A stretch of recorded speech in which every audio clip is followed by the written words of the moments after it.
Next देखिए, अगर हमें कुछ इस तरह से फंक्शन दे दिया y इज इक्वल टू, चलिए ले लेते हैं log of ax plus B, और हमें कह दिया जाए कि इसका nth order derivative find out करो।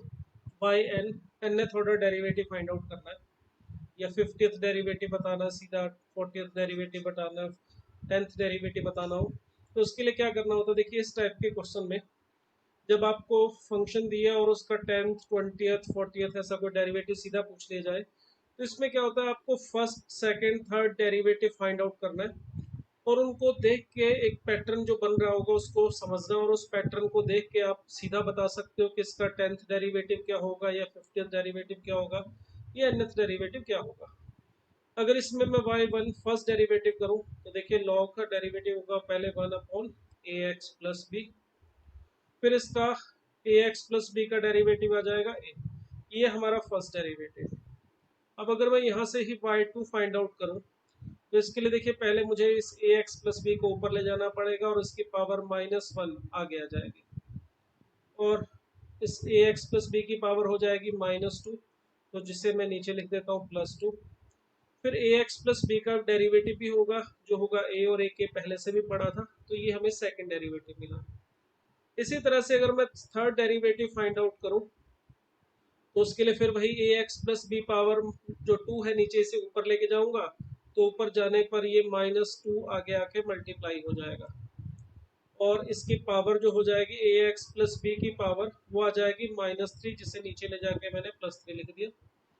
फिर ax प्लस बी का डेरिवेटिव भी मल्टीप्लाई होगा a, तो उससे मिल जाएगा a क्यूब। तो ये देखिए 3 डेरिवेटिव हमने कर लिए हैं। अगर आप चाहो तो एक और कर लेते हैं, वैसे तो इतना ही काफ़ी है। अगर आप फोर्थ डेरिवेटिव इसी ऑर्डर में ढूंढेंगे, तो इसको power ax plus b power जो 3 से ऊपर ले जाऊंगा, तो पावर -3 जो मिलेगी उसे हमें आगे लेके आऊंगा, तो ये मेरे मिलेगा -1 -2 एंड -3, और नीचे ax प्लस बी पावर हो जाएगी 4, और यहाँ पे साथ में आ जाएगा a पावर 4। एक a क्यूब पहले से था, अब ax प्लस बी का एक डेरिवेटिव और हम करेंगे तो ये आ जाएगा। अब इसी पैटर्न को देखिए, 2 से 3 डेरिवेटिव सफिशिएंट रहते हैं, 4 भी मैंने ढूंढ लिए, वो इसलिए थोड़ा सा और ज़्यादा क्लियरिटी हो जाए। तो अगर आप इसको देखेंगे, तो आप इसको देख के सीधा सीधा बता सकते हैं कि इसका जो nth डेरिवेटिव होगा वो क्या आना चाहिए। देखिए, फर्स्ट डेरिवेटिव में a है, सेकंड में a स्क्वायर है, थर्ड में a क्यूब है, फोर्थ में a पावर यहाँ पे 4 है, मैंने 3 लिख दिया, इसको सही कर देता हूँ। तो इसका मतलब होगा कि nth डेरिवेटिव के अंदर हमें a पावर n मिलनी चाहिए। डिनोमिनेटर में देखिए, पहले वाले में ax प्लस बी की पावर नीचे 1 है, सेकंड में 2, फिर 3, फिर 4, तो nth डेरिवेटिव में इसका मतलब ax plus b power n, ये हमें मिलना चाहिए।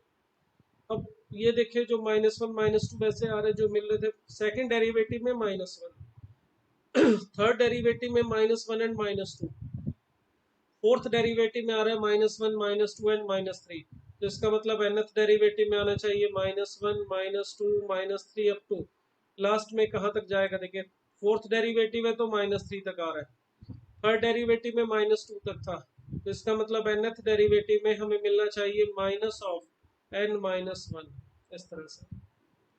अब इसको थोड़ा और सिंप्लीफाई करके लिखना चाहें, तो ऊपर ये जो -1 -2 -3 मल्टीप्लाई में है, इन सब में से माइनस को इकट्ठा करके लिखो, तो ये जितनी टर्म है -1 उतनी बार आ जाएगा, तो ये -1 से लेके -n-1 तक जा रहा है, तो ये n-1 टर्म्स है, तो -1 की पावर n-1 आगे लिख दूँ। फिर मुझे मिलेगा 1 × 2 × 3 अप टू n-1, तो ये हमें मिल जाएगा n-1 factorial ax plus b power n। तो लीजिए, हमारा nth डेरिवेटिव का सीधा सीधा फार्मूला आ गया, -1 power n-1 into n-1 factorial a power n upon ax plus b power n। तो इस तरह से हम इसका nth डेरिवेटिव का सीधा फार्मूला बना सके, और कोई पर्टिकुलर डेरिवेटिव ढूंढना हो, जैसे 10th 7th या समथिंग, तो वो n की वैल्यू वहाँ पे उसके अकॉर्डिंग रख सकते हैं। तो इस तरह से हम इस टाइप के फंक्शन में हायर ऑर्डर डेरिवेटिव या nth ऑर्डर डेरिवेटिव सीधा फाइंड आउट कर सकते हैं। चलिए कुछ एग्जांपल्स और लेते हैं। अब मैं अगर मान लेता हूँ मुझे दिया है y is equal to sine of A x plus B,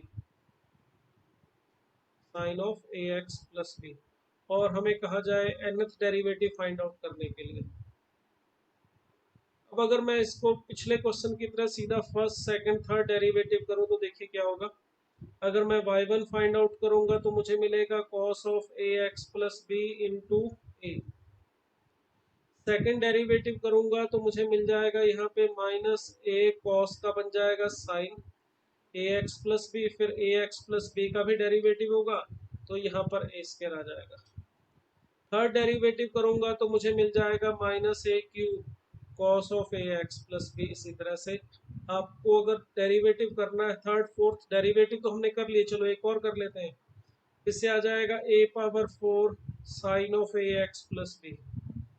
मगर यहाँ पे प्रॉब्लम क्या है देखिए, एक तो प्रॉब्लम यहाँ पे ये आ रही है कि सारे के सारे कुछ एक जैसे नहीं आ रहे। जैसे y1 y2 में एक कॉस में आया, फिर साइन में आया, फिर कॉस में आया, फिर साइन में आया, कभी प्लस में आ रहा है कभी माइनस में आ रहा है। तो अगर आपसे कोई सीधा पूछे भाई 50th डेरिवेटिव में क्या आएगा, तो साइन या कॉस में से चलो ये पता चल जाएगा यार ऑड वाले में कॉस आ रहा है, इवन वाले में साइन आ रहा है, चलो साइन आएगा 50th में। मगर आगे प्लस आएगा या माइनस आएगा वो ऐसा सीधा ऑड इवन के हिसाब से पैटर्न नहीं मिल रहा। तो अगर हमें इसका nth डेरिवेटिव का ऐसा फार्मूला बनाना है जिसमें कॉस या साइन वो भी हम 1 मिनट में बता दें, चाहे 47th में पूछा जाए, 50th में पूछा जाए, 100 में डेरिवेटिव में पूछा जाए क्या आएगा, और प्लस माइनस का भी हम सही तरीके से बता पाए।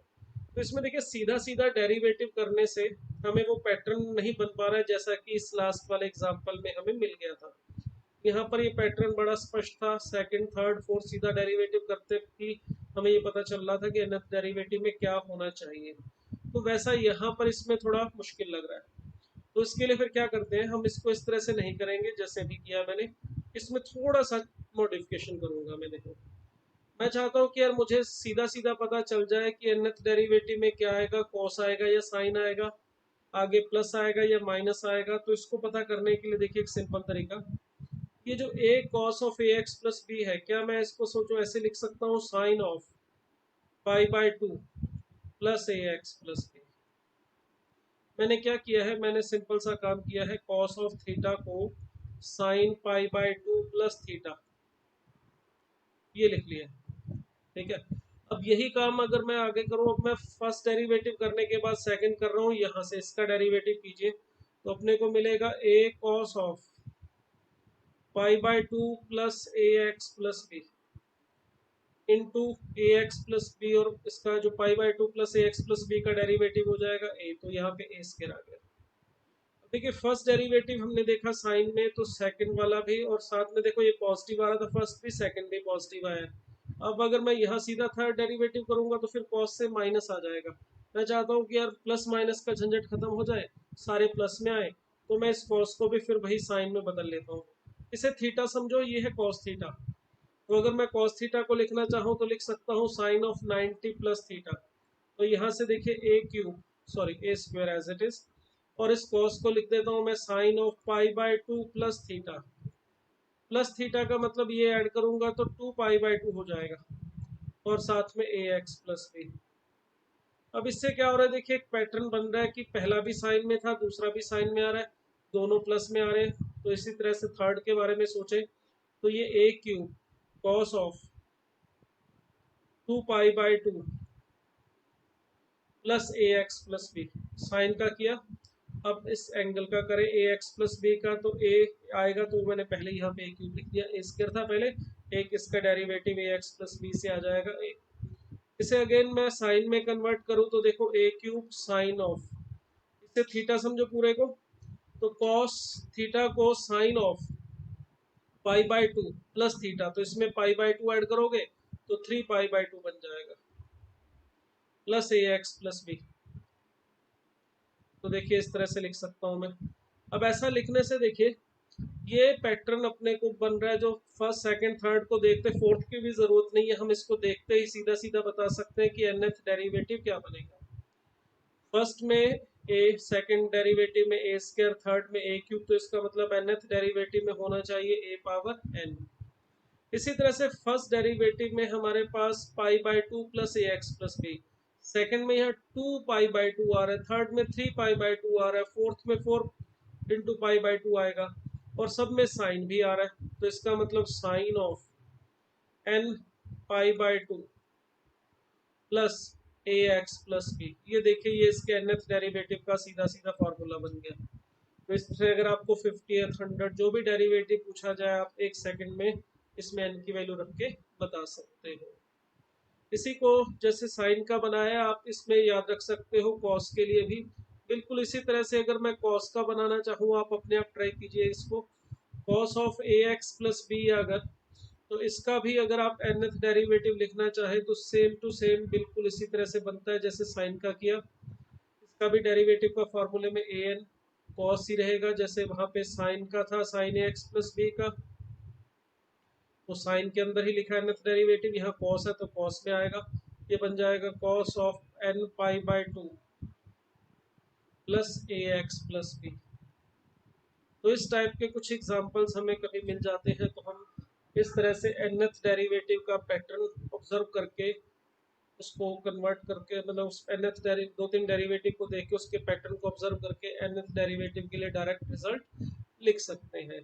तो ये इसको लिखने का तरीका रहता है, इस टाइप से हम कुछ एग्जांपल्स कर सकते हैं जो हमें मिलेंगे। नेक्स्ट देखिए हम बात करेंगे हम डेरिवेटिव ऑफ डिटर्मिनेंट्स।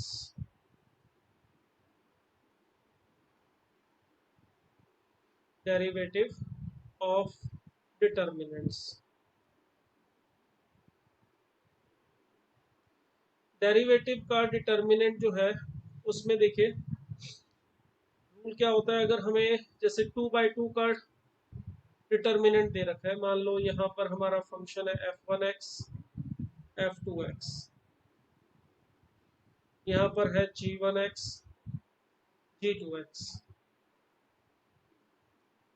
अगर हमें यहाँ पे इस डिटर्मिनेंट का डेरिवेटिव करने के लिए कहा जाए dy by dx find out करने के लिए, तो उसके लिए सिंपल सा रूल होता है। देखिए जैसे हम प्रोडक्ट ऑफ द फंक्शन में करते थे, अगर हमें दो फंक्शन का प्रोडक्ट दिया जाता था f(x) इंटू जी एक्स,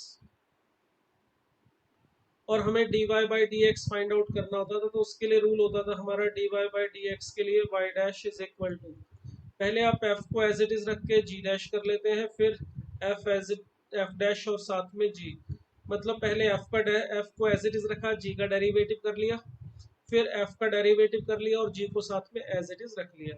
तो इस तरह से हम डेरिवेटिव कर सकते हैं, ठीक है।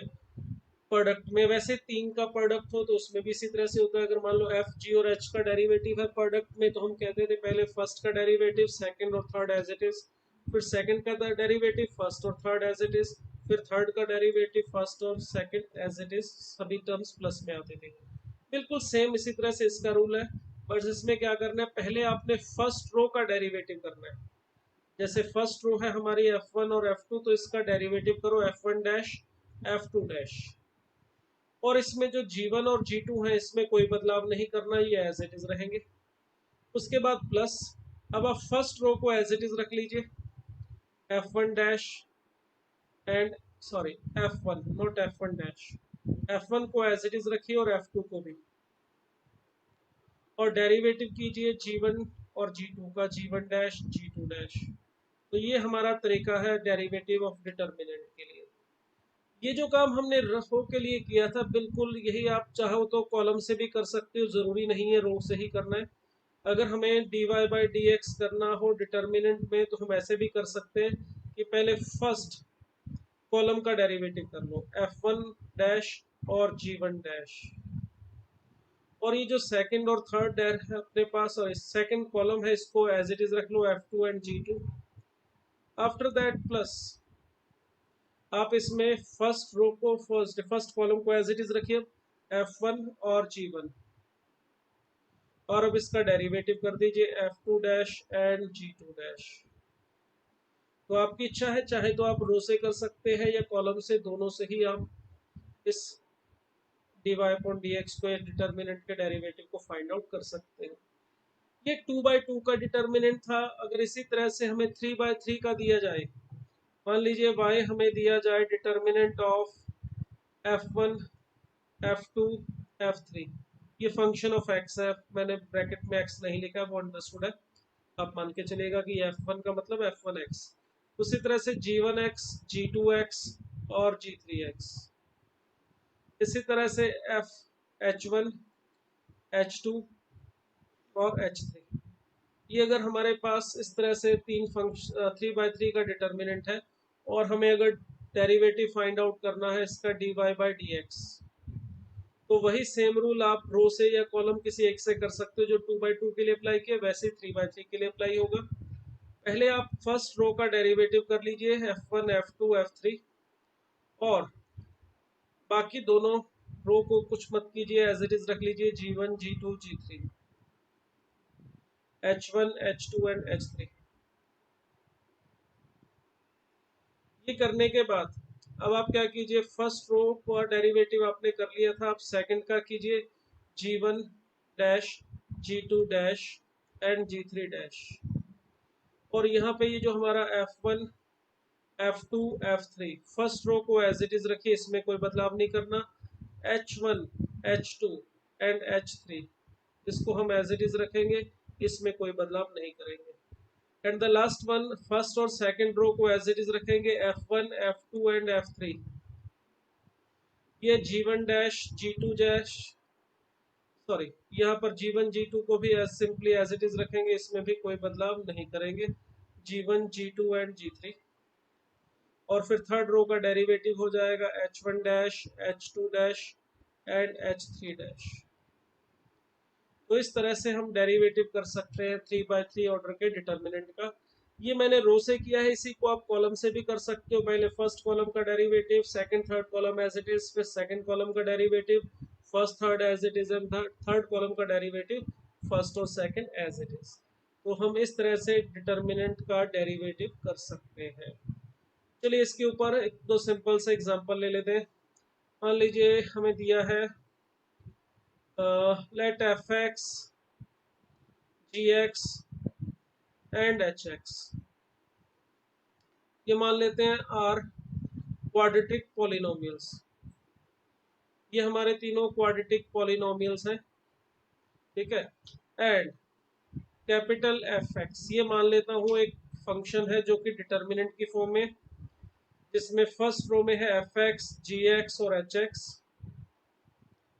और सेकंड रो में है f डैश g डैश और h dash, f dash x g dash x and h dash x, ये हमारा सेकंड रो है। और थर्ड रो इसमें दे दिया है हमें f डबल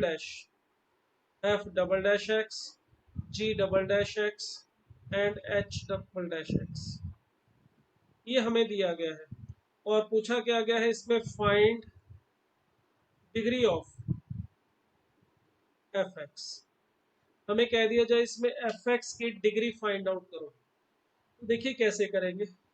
जब मैं कई स्टूडेंट से इस क्वेश्चन के बारे में पूछता हूँ क्लास में, तो उनका आंसर किस तरह से होता है, उनका थिंकिंग प्रोसेस क्या रहता है। स्टूडेंट का थिंकिंग प्रोसेस पहले मैं आपको बता रहा हूँ, फिर हम उसको करेंगे कि एक्चुअल तरीका क्या है।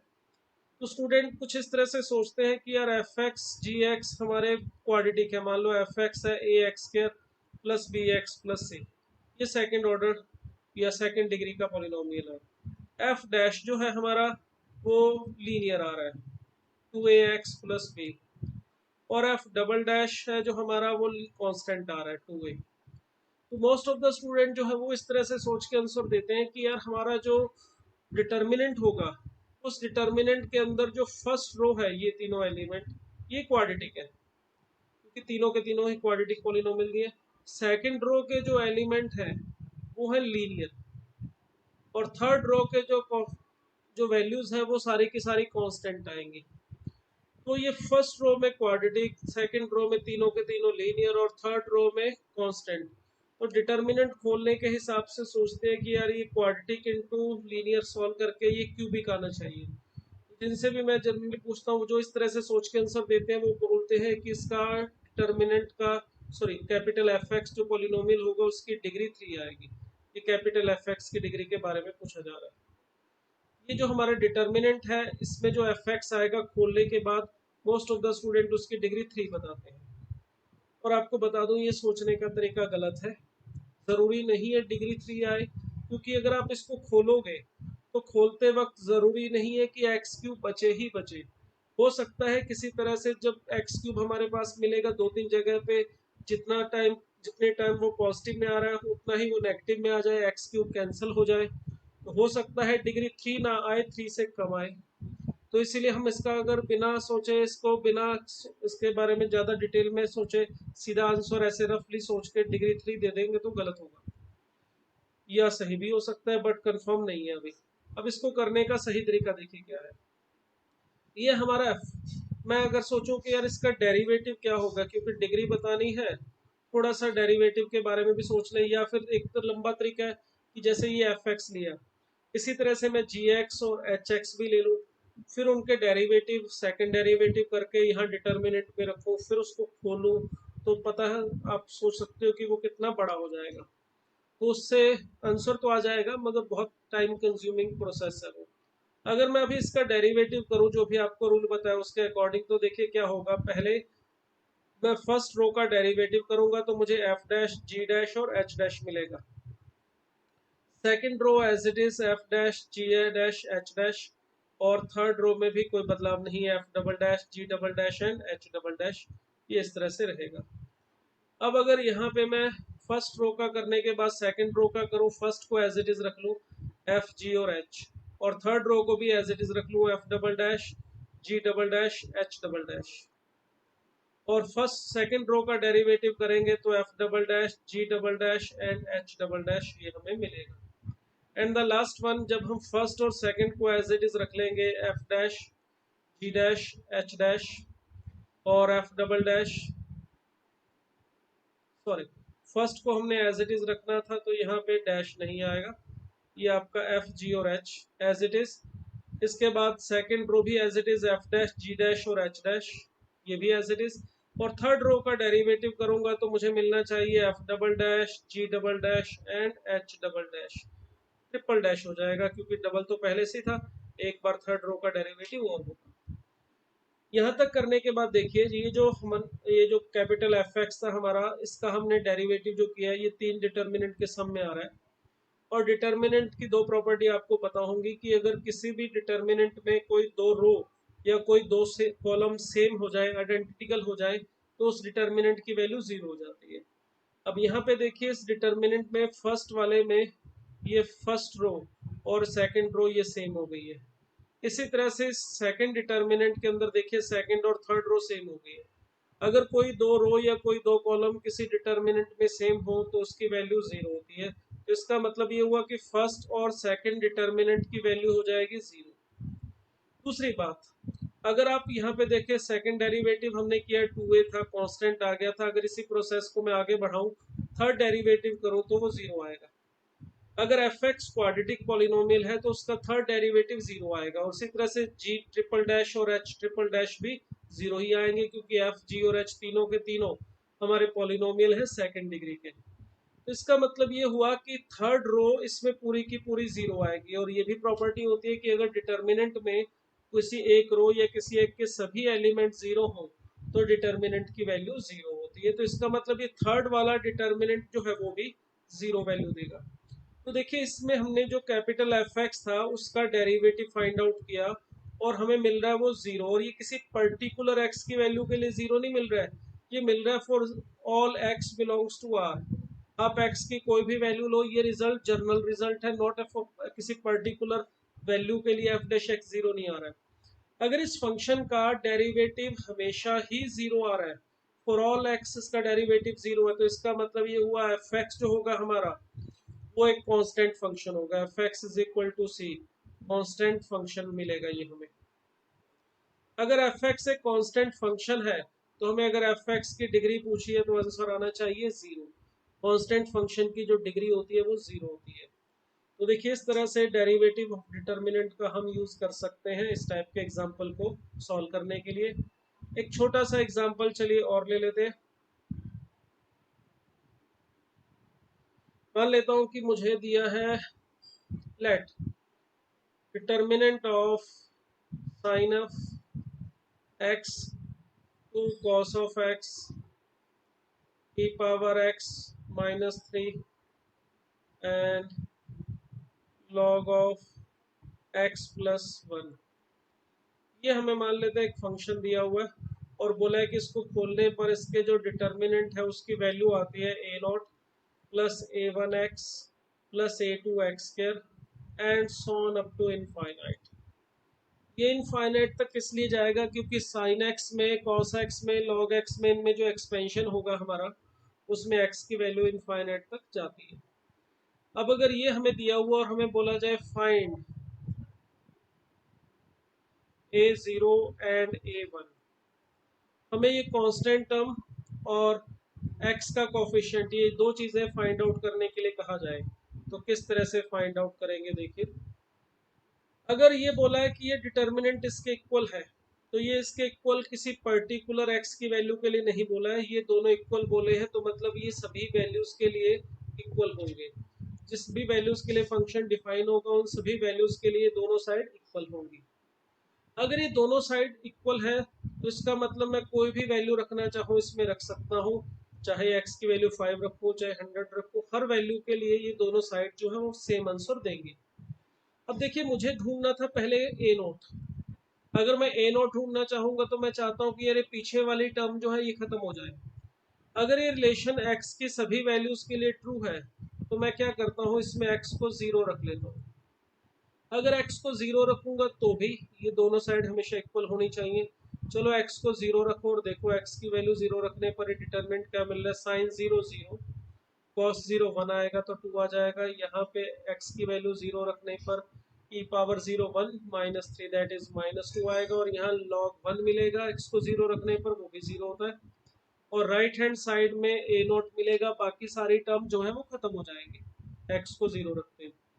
तो देखिए x a नोट की जो वैल्यू है वो हमें मिल गई। अब इस डिटर्मिनेंट को खोल लीजिए, 2/2 का डिटर्मिनेंट है, खोलने का सिंपल सा तरीका आपको पता ही होगा, 0 इन दोनों का प्रोडक्ट फिर माइनस इन दोनों का प्रोडक्ट, 2 इंटू -2। देखिए a नोट की जो वैल्यू आ रही है वो हमें मिल रही है 4, तो ये मिला हमें a नोट। अब अगर हमें a1 ढूंढना है तो वो कैसे ढूंढेंगे। जैसे अभी हमारे पास देखो a नोट अकेला था, उसके साथ x नहीं था और उसके आगे वाली टर्म में x दिखाई दे रहा था, तो ये दिमाग में आइडिया है कि x को 0 रखने से आगे वाली सारी टर्म जो है वो खत्म हो जाएंगी, वो 0 हो जाएंगी, तो a नोट की वैल्यू मिल जाएगी। अब अगर मैं a1 ढूंढना चाहता हूँ तो मैं कुछ ऐसा ही चाहूंगा a1 के साथ कि a1 अकेला हो, उसके साथ x ना हो मल्टीप्लिकेशन में, और बाकी जो टर्म है उसके साथ x मल्टीप्लाई में हो, तो डेरिवेट उसमें x को 0 रखने से हम a1 की वैल्यू भी इसी तरह से फाइंड आउट कर सकते हैं। तो इसका करने के लिए देखिए मैं यहाँ पे डिफ्रेंशिएट कर रहा हूँ विद रिस्पेक्ट टू x। पहले अगर मैं इसका x के रिस्पेक्ट डेरिवेटिव करूंगा तो ये देखिए 2/2 का डिटर्मिनेंट है, तो बाय प्रॉपर्टी पहले मैं फर्स्ट रो का डिटर्मिनेंट करूंगा तो साइन एक्स का डिटर्मिनेंट हो जाएगा cos of x, then 2 cos of x का डेरिवेटिव -2 sin x, और ये first second row as it is -3, और ये log ऑफ x प्लस 1 ये भी as it is. First row का डेरिवेटिव कर लिया, सेकंड एज इट इज रख लिया, फर्स्ट रो को एज इट इज रख रहा हूँ मैं sine of x and 2 cos of x। अब सेकंड रो का डेरिवेटिव करेंगे तो e पावर x का डेरिवेटिव e पावर x और -3 कांस्टेंट है उसका 0, और इसका आ जाएगा log का 1/x प्लस 1। तो ये हमने इसका डेरिवेटिव फाइंड किया। अब राइट हैंड साइड में डेरिवेटिव करूंगा तो a0 जो कि कांस्टेंट टर्म है उसका derivative 0, a1x, a2 x square था, सॉरी a1 के साथ x है, डेरिवेटिव करूंगा तो a1 मिलेगा। इसको भी लिखने की जरूरत नहीं है, a1 का a नॉट का डेरिवेटिव तो 0 के छोड़ देते हैं उसको। a1x का डेरिवेटिव a1 आएगा, a2 x स्क्वायर का डेरिवेटिव आ जाएगा 2a2x। उससे नेक्स्ट टर्म होनी चाहिए जैसे a3x3, x की पावर आगे बढ़ती ही जाएंगी तो नेक्स्ट डेरिवेटिव करने पर 3a3x इस तरह से मिलेगा। आगे की सभी टर्म्स में x प्रेजेंट होगा और मुझे एक 1 की वैल्यू ढूंढनी है तो ये सारी टर्म मैं चाहूंगा कि 0 हो जाए, तो उसके लिए वही सेम काम करते हैं हम, यहाँ पे x की वैल्यू रख देते हैं 0, क्योंकि ये रिलेशन हमेशा ट्रू है, x की सभी वैल्यूज के लिए ये ट्रू है, तो 0 के लिए भी ट्रू होना चाहिए। अगर मैं x को 0 रखूं तो देखिए यहाँ पे ये जो डिटर्मिनेंट है हमारा क्या बनेगा, इसमें रखते हैं तो हमें यहाँ पर मिलेगा देखिए cos 0 जिसकी वैल्यू हो जाएगी 1, sin 0 की वैल्यू 0, e पावर x-3 की वैल्यू यहाँ -2 और log 1 मिलेगा इसकी वैल्यू 0। ये हमने क्या किया है यहाँ पे देखिए प्रीवियस पेज पे x की जगह पे 0 रखा तो ये 1 आ गया, ये 0 हो गया, ये भी 0 हो गया और इसकी वैल्यू x को 0 रखने पर -3। इसी तरह से यहाँ पर रखेंगे तो देखो sin 0 0, यहाँ पर 1 आ जाएगा, यहाँ पर 1 आ जाएगा और यहाँ पर भी x को 0 रखने से 1 आ जाएगा। तो यहाँ पे जो है हमें मिलेगा 0, ये था हमारा 2 cos ऑफ x तो ये 2 आ जाएगा, e पावर x था यहाँ 1 मिलेगा और यहाँ पे हमारे पास 1/x+1 था तो ये, और इधर मिल जाएगा a1, बाकी सारी टर्म हमारी खत्म होगी। अब इसको एक्सपेंड करोगे तो ये देखो 0 इंटू 0 0 माइनस 0, पहले 0 इंटू 1 वो 0 आ जाएगा, फिर माइनस इन दोनों का प्रोडक्ट वो भी 0 आ रहा है। इसी तरह से यहाँ पे इसको खोलूंगा तो ये 0 माइनस इन दोनों का प्रोडक्ट दैट इज 2 और ये है a1। तो देखिए a1 की जो वैल्यू है वो हमें मिल रही है -2। तो इस तरह से हम डेरिवेटिव कर सकते हैं डिटर्मिनेंट्स का और उसका इस तरह से यूज करके एग्जांपल्स किए जा सकते हैं।